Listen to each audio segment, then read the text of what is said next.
నేను రైల్వే కోడూరు ఎమ్మెల్యేని, నా కోడూరు ఇది ప్రస్తుతానికి, నువ్వు ఇక్కడే జాబ్ చేస్తున్నావు, నీ ట్రాన్స్ఫర్ కూడా నా చేతిలోనే ఉంటుంది, నీ ప్రమోషన్స్ కూడా నా చేతిలోనే ఉంటుంది అని ఈ టైప్ ఆఫ్ మాటలు మాట్లాడడం స్టార్ట్ చేశారనమాట. నాకు అర్థమైంది, సార్ మీరు ఎంత చెప్పినా సరే నేనైతే కలవడం జరగదు అనేసి నేను చెప్పాను. ఆయన ఫోర్స్ చేస్తూనే వచ్చారు. నేను ఈయనకి ఫోన్ కాల్స్లో మెసేజెస్లో చెప్పడం అర్థం కావట్లేదేమో అని చెప్పేసి నేను కలుస్తాను, జూలై 9th కలిశాను. For the first time July 9th కలిశాను.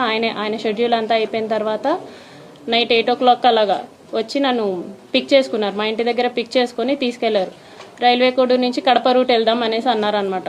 Railway Koduru to Kadapa route 90 kilometers వస్తుంది, కడప వరకు 90 kilometers వస్తుంది. సో స్టార్ట్ అయ్యాము. మా బాబుతో మా కేర్ టేకర్ ఉంది. ఇన్ ద మీన్ వైల్లో ఆయన మళ్ళీ ఎందుకు కలవని అంటున్నావు, ఎందుకు మెసేజెస్కి అలా రెస్పాండ్ అవుతున్నావు, ఎందుకంత పొగరు చూపిస్తున్నావు అని చెప్పేసి ఈ మాటలు మాట్లాడారు. రాజంపేటకు వచ్చేసరికి రాజంపేట టు బాక్రాపేట మధ్యలో ఒక డార్క్ విలేజో మరి ప్లేసో నాకు ఐడియా లేదు, అక్కడ ఆపారనమాట. ఆపిన తర్వాత నేను ఎందుకు ఆపారండి అంటే, ఎందుకు నువ్వు నాతో సరిగా ఉండట్లేదు, ఎందుకు నేను అడిగినవన్నీ చేయట్లేదు అని చెప్పేసి కాన్వర్జేషన్ స్టార్ట్ చేశారు.